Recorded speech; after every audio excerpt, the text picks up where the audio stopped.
Good morning, everybody. Welcome to the Meta Cafe. It's time to grab your coffee or tea, sit back and relax, and let's chat about what is happening in the sky above and anything else that happens to come up for us this morning. It's been a busy morning for me. Oh my goodness. I got up at, 5:30 for some reason. I was wide awake at that point in time, and I sat down here at my computer after I got dressed and, got the bed made and did all the, morning stuff. And I got involved in something that just totally fascinated me, and a facet of astrology that it just blows my mind, and I'm wanting to play with it. So I may be reaching out to some of you. I've already reached out to one person this morning. I may be reaching out to some of you to play test subjects for me in doing a progressed reading in a new way. So, or in a way that I need to test. That's the thing. I need to test it.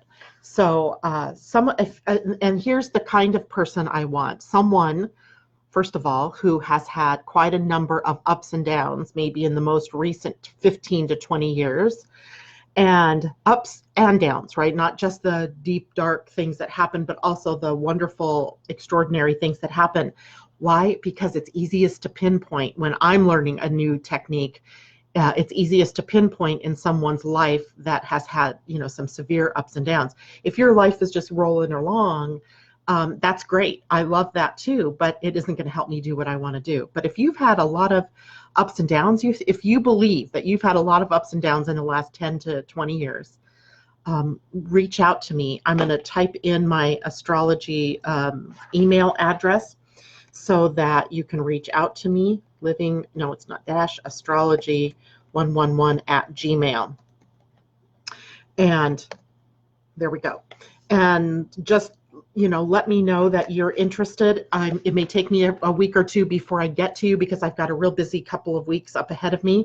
So probably not until maybe the first week in September, I will reach out and connect with you to participate in this. And again, this is just a test.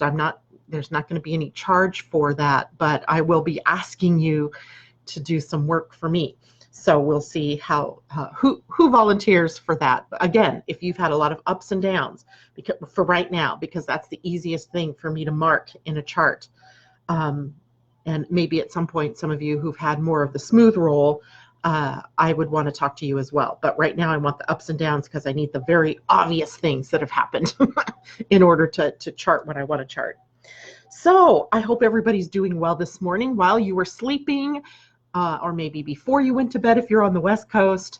The moon slipped out of Aries and into the sign of Taurus, changing fundamentally the energy of the day, moving it into Venus territory, which I think is pretty profound considering Venus also changed signs about an hour or so after the moon moved into a new sign. And now Venus sits in the sign of Virgo. So we'll be talking about what does that mean for all of us over the next couple of weeks while Venus is wearing a new costume. I like to think of the planets as they change signs as changing costumes because it's the energy that they're sort of wearing. So Venus is most at home in Libra and in Taurus. And now she has been in Leo, where she really loves being the center of attention and all of that. But now she's moved into a completely different sign. She's wearing a different costume now. And what does it feel like when she's wearing that different costume? And how does that affect you? So we'll be looking at that. Also today we have a very tricky sort of Mercury. It's a mess astrologically, and it can play out in so many different ways that I toyed with the idea of not even bringing it up this morning, but in the end I can't shut my mouth because that's just who I am. So today we have the Mercury trine Jupiter, which we talked about yesterday a little bit.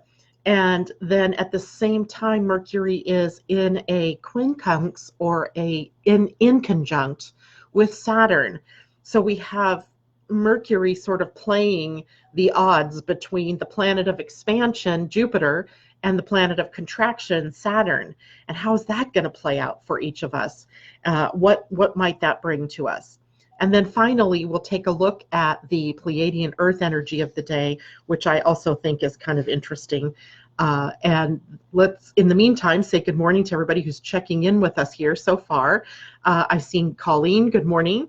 Elisa, good morning to you. Angela, good morning. We haven't seen you in a couple of days. Rebecca, good morning. And Natasha, good morning. And it's great to see you ladies out there. And hopefully more people will be joining us here shortly. I have been, Colleen, love it, thank you. I've been waiting to hear back from Ginger or her husband, and also to get, let me see if I did get that.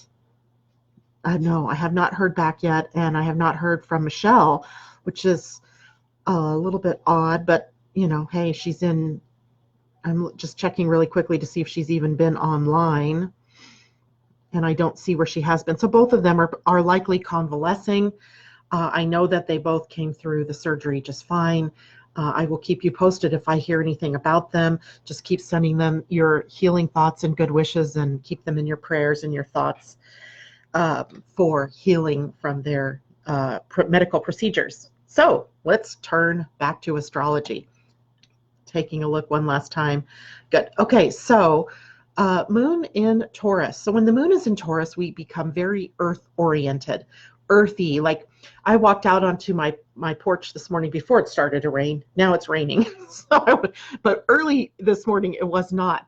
And I was just taking a look around the garden thinking, wow, you know, it's the end of August. It's time to trim back, you know, some of the weeds that have taken over during the summertime here. You know, kind of getting the beds ready to put to bed, even though it's not time yet. But it was interesting to see my thoughts turn to more earthy things, more practical. You know, literally what else is more earthy than getting into the garden, right? Getting your hands into the soil, or, you know, doing the trimming and the weeding and the things that maybe in the summertime that go, you know, unnoticed because you're busy, you're in and out and all around and on vacation, etc. So even my own world, I was turning my thoughts more to that practical earthiness. But in Taurus, we also have this real financial savvy. When the moon is here, we can really take a look at our budgets, seeing if we are in alignment with what it is that we, you know, wanted to save for the year. Are we saving at all? Are we spending too much? That kind of thing. So we have an opportunity to take a look at our money picture and determine what we want to do with that. Or it's kind of a good time to do a checkup, a little checklist on what are the practical, organized things that you can get done, because the moon in Taurus likes to be put to work, right? It likes the idea of working and doing something. And it's interesting too, because remember, Taurus is ruled by the planet Venus. Venus having just moved into Virgo, there's an affinity here now for earth signs. In fact, if you look at the little, remember the little chart thingy here I've showed you guys in the past? If you look at this, here's the green line here is all of the planets that are in Earth. And if I can bring that in a little closer and get it to focus. Come on, camera, focus, focus. I don't know how to make it focus, but at any rate, if I bring it back, maybe you can see right here, this line. That is all of the planets that we have in Earth right now, or the points, right? So if I count those up, there's 4, 7, 10 things in Earth energy. So Earth energy wins the day, right? And on top of that, it's cardinal Earth energy. So it's this energy of initiating something. So with the moon's move into Taurus today, we've tipped the scales out of the fire energy. And with Venus's move into Virgo, we've tipped the scales into Earth energy. So out of fire and into Earth.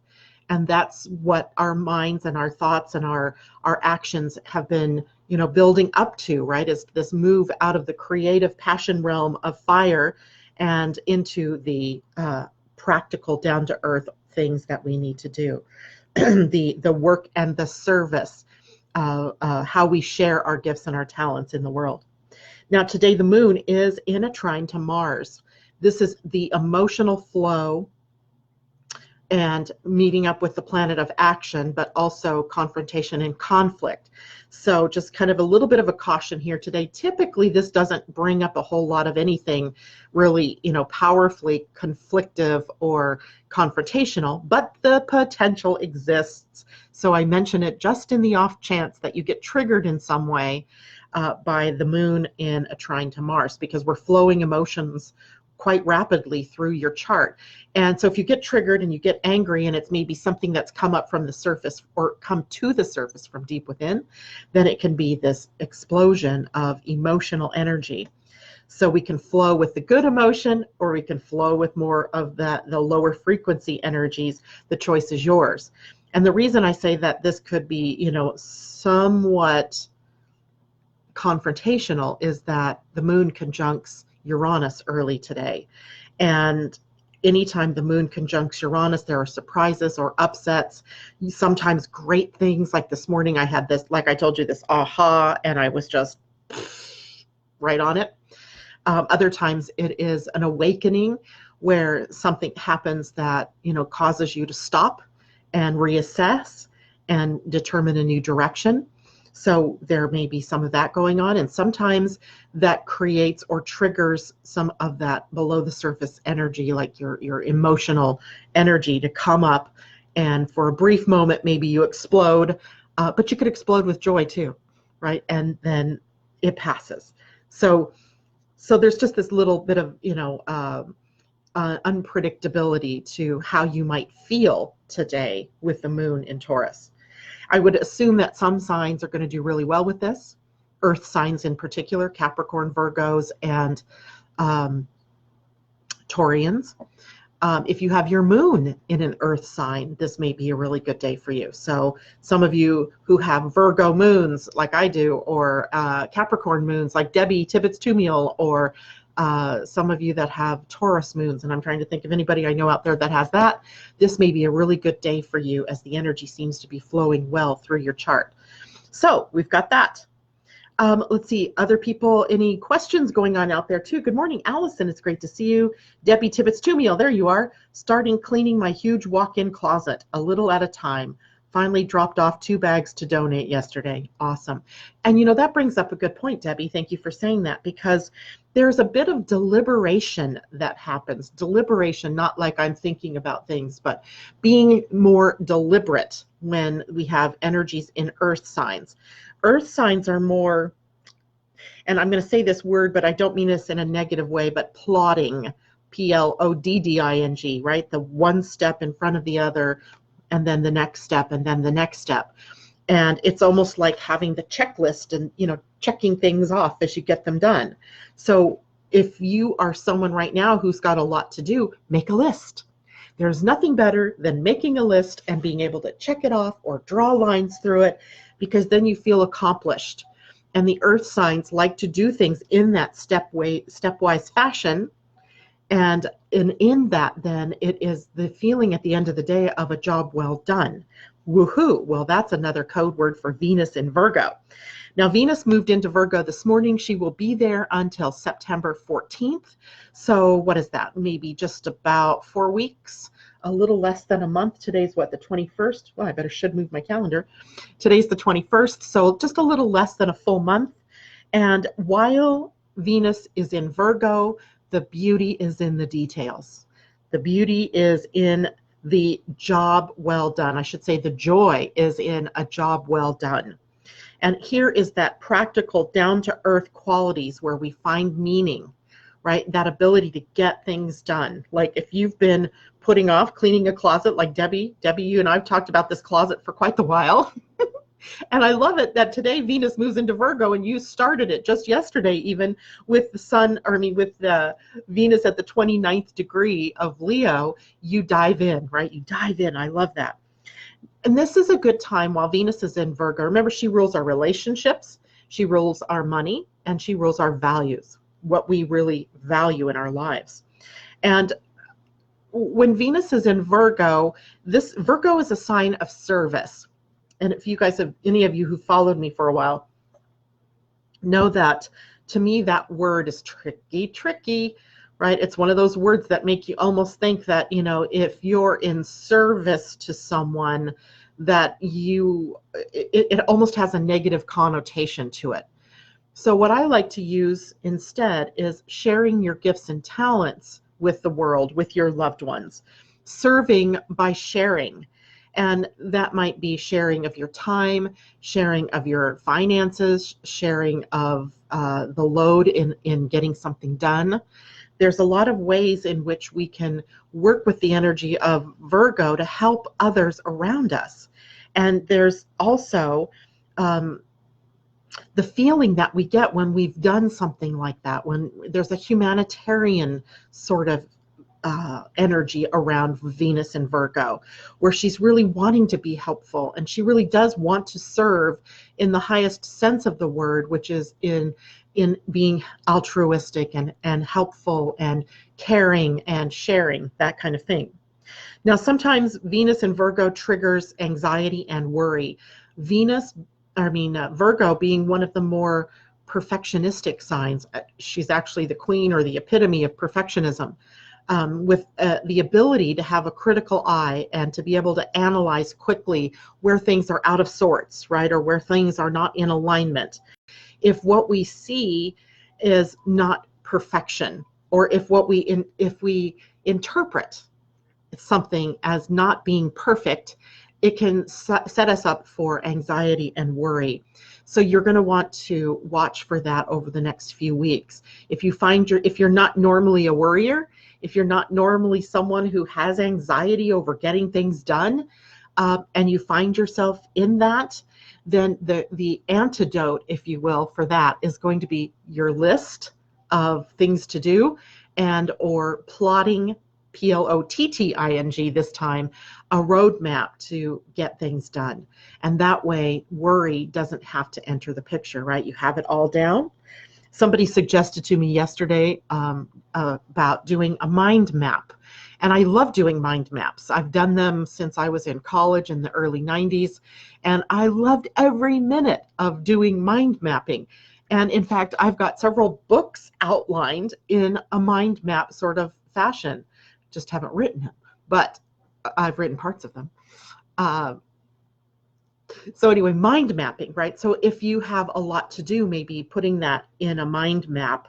And then in the nice thing about a mind map is it's an organizing tool. And then you can organize them to break things down into bite-sized pieces. That helps you stay out of overwhelm and also stay out of the worry and anxiety when you feel like you have a lot to get done. I hope that makes sense for everybody.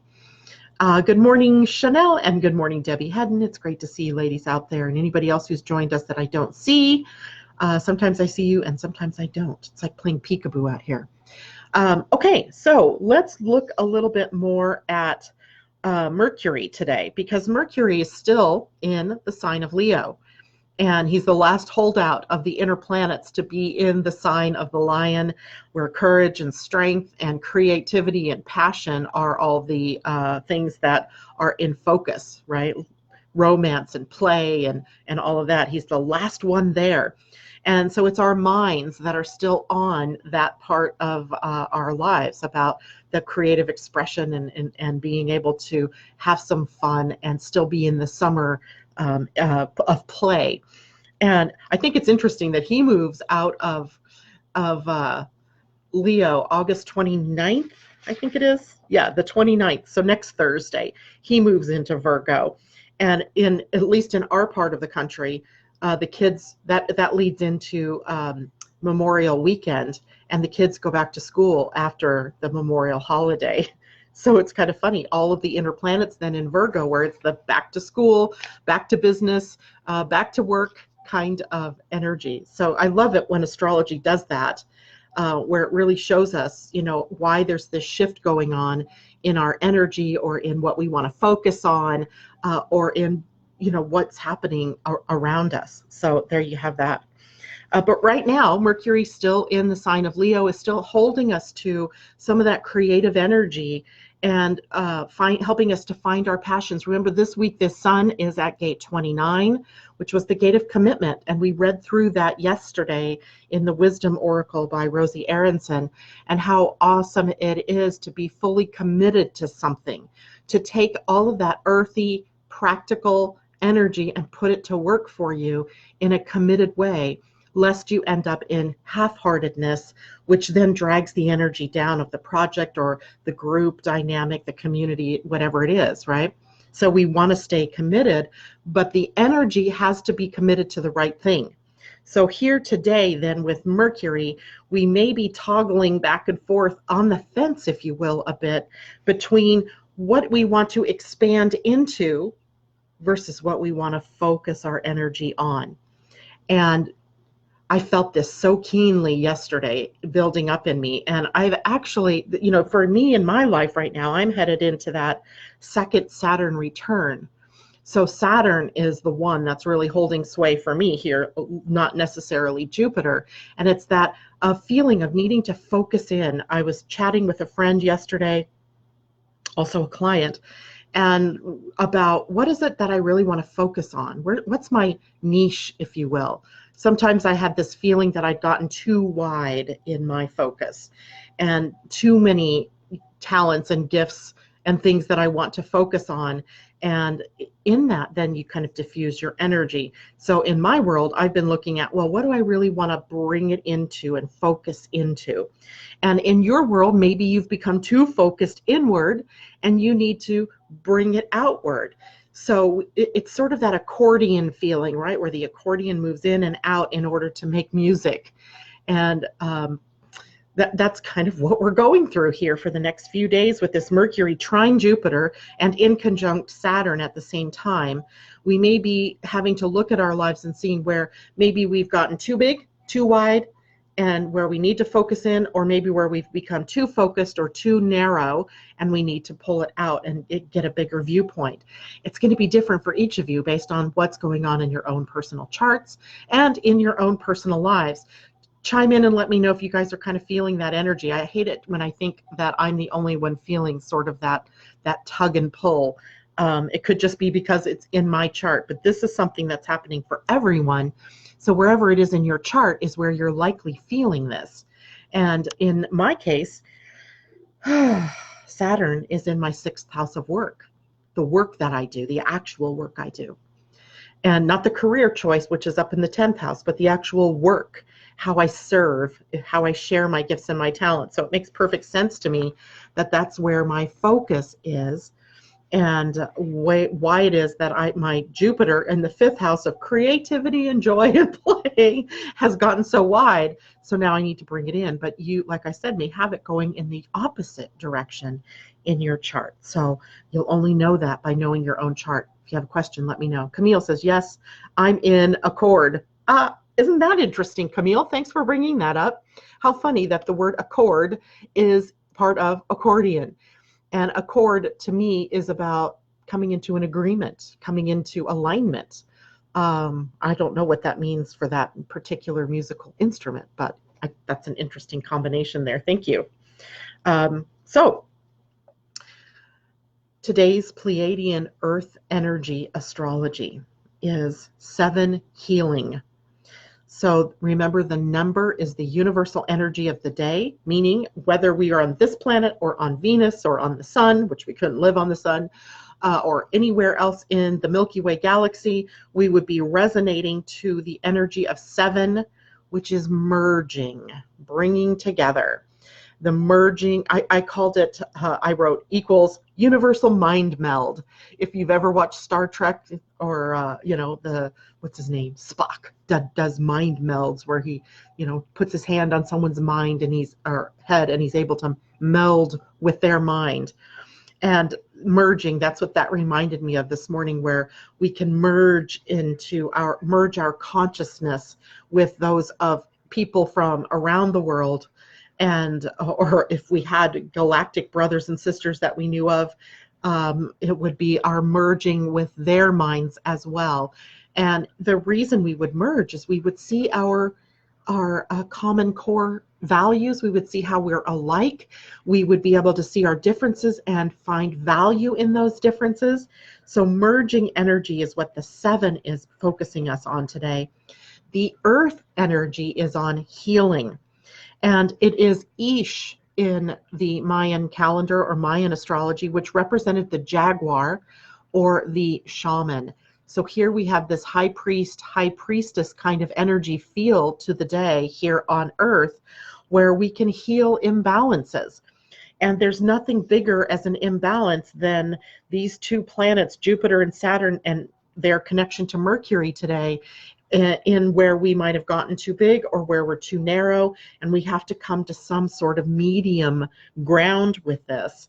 And I also liken this to merging or bringing our minds and our hearts into balance, right? Minds and heart into balance. So it is a day to make sure you do not take on too many responsibilities.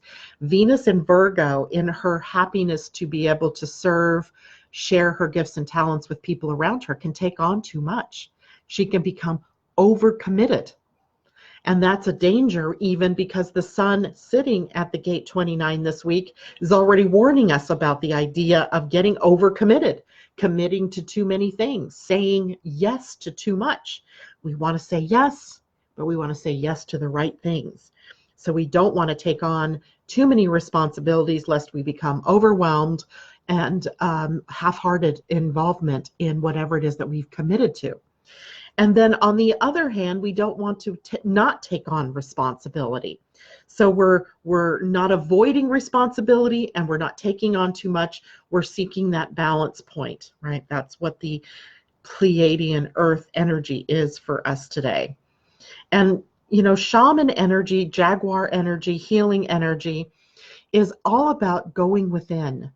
So we can do a lot if we just observe what's going on in our outer world, but when you dive into your inner world, you come back with knowledge, you come back with jewels, right? You come back with treasure. By looking deep within, you come back and you can see things in a better perspective. So that may be something else that is a part of the energy for today. So Camille, coming into the flow and go. I love it. She says, yes, love mind meld. Sometimes Star Trek has just got the best things in it, right? Colleen says, I too feel the push and pull of inner and outer. This Virgo doesn't like perfection at all. I think it's a reason why people don't guess I'm a Virgo. I'm not sure if I've ever shared this with you guys, but I often think of Virgo people, Virgo energy even, as being embodied by the two people that were in the show The Odd Couple. I think it was called The Odd Couple, where Jack Klugman, he was an old-time actor, was this messy, sloppy person who always managed to find everything he needed, but he just didn't do it in as persnickety or picky a way as the other guy, Tony Randall, or can't remember what his name was. And he was always the neatnik, right? He was always perfectionistic, kind of snooty, but making sure everything was just perfect, and to Jack Klugman's messiness. And I think Virgo sometimes plays both of those roles, right? You can be at any end, either end of the spectrum. The ideal is to come to the middle, right? And be perfectionistic about the right things and use perfectionism as a way to perfect and not to criticize or overly analyze. And on the other end, not to be so sloppy that you miss the details, right? That you just ignore the small things that would have perfected something for you. So that's finding that balance point. Good morning, Rebecca. She says, yes, I'm feeling it, narrowing my focus as well to get more done in one area now in my 10th house. So it is focusing your energy in the career and profession. So in a way, and this is so interesting because you're much younger than I am, and so you may not yet have stumbled upon the exact way that you want to show up in the world. And that may be why in a 10th house, this is focusing you more on how am I going, what do I want to be in the world? What do I, if, 20 years from now and I look back, this is what I want to be known for. That could be what you're looking at right now. Where me, I'm looking at, okay, I have all of this experience. I have all of this knowledge. In fact, sometimes I just feel like I have so much stuffed in my head. Now, how do I get it out in a way that makes sense, that doesn't overwhelm people, that is interesting and not boring? And so it's a different feel in the 6th house versus where you have it going on in the 10th house. So I like that. Colleen says, yep, I'm the messy one. My son's girlfriend is the same kind of Virgo, the messy kind. You know, Virgo, I had a friend once who was, she's since moved on to another state and we've lost touch with one another, but she was a Virgo. She was born September 20th. I mean, she's like at the very end of Virgo.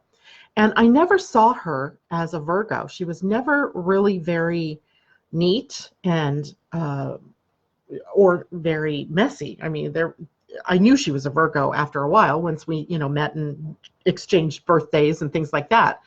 But what I did notice is that she had a great eye for detail. Like she could look at you and she could say, you're needing to twist this a little, or you need to move through something a little bit differently.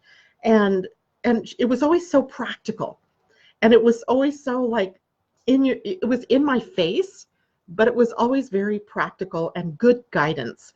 And as long as you don't take what a Virgo is telling you personally, right? As long as they're not being, as long as they're being constructive in their criticism and via an invitation, then we take their input and we use it, right? That they really can help us spot the things that we can't see ourselves, our blind spots. So we have to have those Virgos, whether they're expressing it the messy side or not, it doesn't matter, because there's still that keen eye for detail, seeing where things are out of alignment, perfecting even, or, I also think of Virgos as, because Virgo is the virgin goddess, right? There's this purity about the sign. And the purity in the sign is that they attempt, or they would like to see things in their perfected form. There's beauty in perfected form.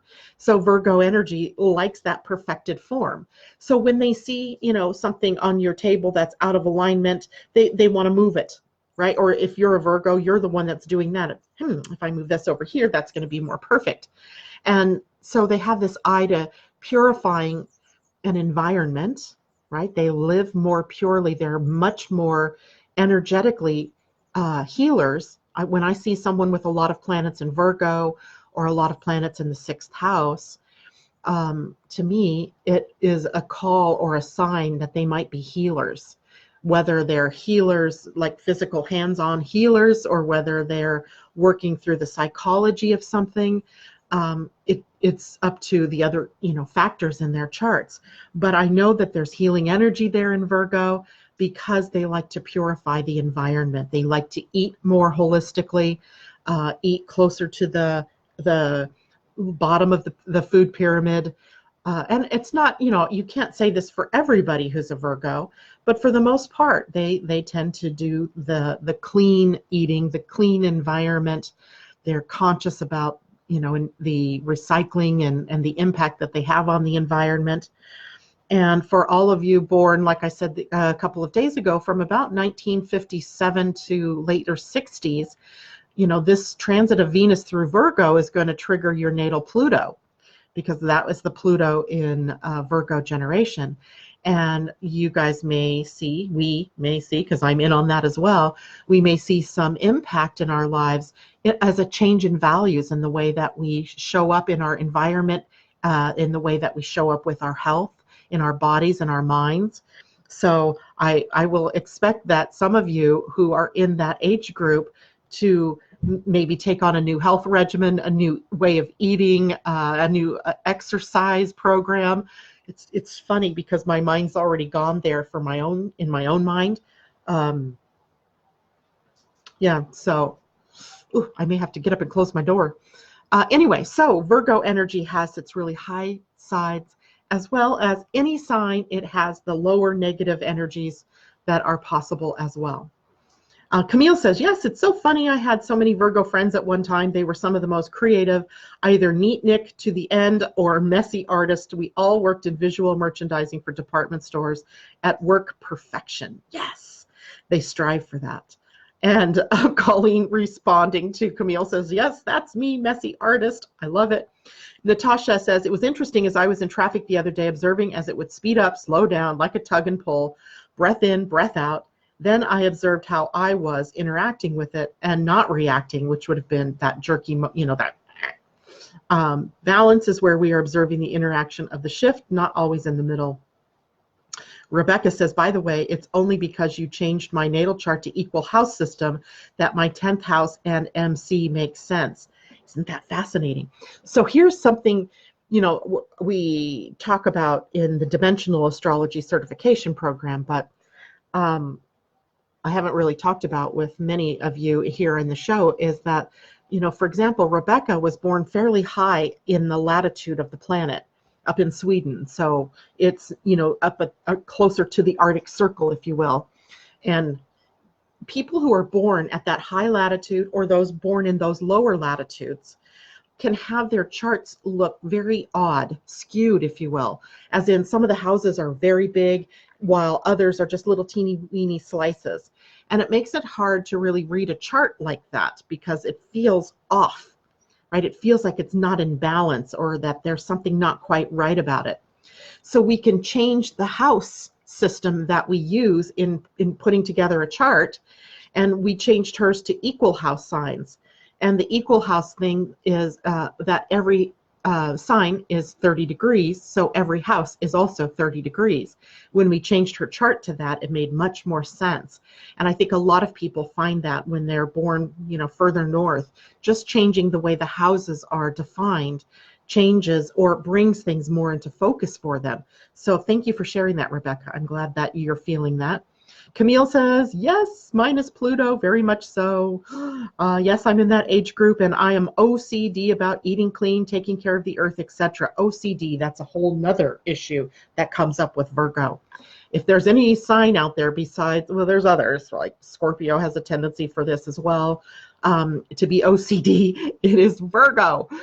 And I think it's funny, I have Virgo Moon and Virgo Pluto, and they're both in my I'm not sure if they're in my second or third house. There's so much crammed right there. It's hard to determine whether I really resonate it with in my second house or if I resonate with it more in my third house.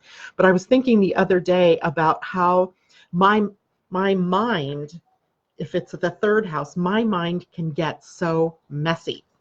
And it's leaping from one thing to another. And I have to work really hard sometimes to bring my mind back from either OCD, right, where I get to uberly focused on something and I'm not doing what it is I'm meant to be doing, or I have so many things going on, it feels like I'm almost ADD because I can't focus on any one thing. There's just too many things. And I think that is also a part of the Virgo experience, is that toggling between being able to focus, because remember, Mercury is the ruling planet still for Virgo, even though I tend to want to think of it as Chiron. Astrology and astrologers agree for the moment that it is Mercury that rules it. Mercury rules the mind. And here is where we can capture the best of the mind, getting things organized up there. And for those of you who know your human design chart, if you have an open head and an open ajna, this is a more prominent problem for you because so much can be flitting in and out of your open head and your open ajna on any occasion. So your mind is fluid or airy. Like I could call everybody with an open head and an open ajna airheads, but I don't mean that in a negative way. I just mean there's so many things that can go through, back and forth all day long that it makes it hard sometimes to really land and focus that energy. So Virgo gives us that opportunity to focus that energy, to use the energy of perfectionism, to use the energy of focus in a way that is laser targeted, right? So that helps. Good morning, Kristen. Good morning, Kathy Miller. Great to see you. She says, I made it back. Good morning. Crazy, crazy week and lots of not so great happenings. Yowza. I'm sorry to hear that. I hope everything is going well. getting better. Okay, I think that is it for me this morning. I don't have anything new to share with you here. If there's any questions, I would love to take questions right now. Tomorrow is, later today, 5 p.m. this afternoon, to be exact, my time, so 8 p.m. for those of you on the East Coast. I will be on Angel Heart Radio with Annette McCoy, and we will be talking more in depth about Virgo energy and what that is bringing us through the month of the rest of August and into September. We have some really interesting things happening in the early part of September with Virgo energy. We'll be talking a little bit about that. And the best thing is on her radio show, I can do mini readings. So if you would like to do that right after the show this morning, I will post that link and the phone number. So you can either listen live by connecting to the link on your computer or phone or tablet, or you can use your telephone and you can call into the show. And if you hit 1 after the operator answers, it's the blog talk lady that answers, it's a recording, and you press 1, then you're in the caller queue, or you can just stay on the line and you can listen to the show. So either way works in getting connected to that show. The show is done in Australia, but a good number of the listeners are here in the United States. And Annette and I have been doing this now for a couple of years, and we have a great time together. So I hope you guys will join us there. Tomorrow, Thursday, I will be here on air. Tomorrow's an interesting day, but not a particularly difficult day. I kind of like being able to say that. A great day tomorrow. And of course, on Friday, the sun moves into Virgo, adding his very powerful life force energy to Virgos. So we have some change ahead for us in terms of what we identify with as we get into the later part of the week. Okay, let me go through here, see if anybody had anything. Debbie says she lost me. I'm not lost, I promise. I'm right here. Camille says, thanks for the insight. You're most welcome. All right, so no questions. If you have any questions, certainly I put my email address up here earlier in the morning. I don't remember where it is now. I don't know how this works here in this particular format. So somewhere there is my livingastrology111@gmail.com. 2 reasons why you might want to connect with me there. 1, because you have questions. 2, because you might want to participate in the study that I brought up early this morning. Remember, right now I'm looking for people who've had a lot of up and down in their life, especially over the last 10 years or so, and 10 to 20 years, because that's going to help me pinpoint what I'm looking for easier than the people who've just had the slow roll going on in their lives. So if you've had a lot of ups and downs and you want to participate with me in this, let me know. I don't know how many people I want to take in with this, but I will let you know. Okay, that's it for me today. Take care, everybody. Have a wonderful day. Mwah! Much love to you. Bye for now.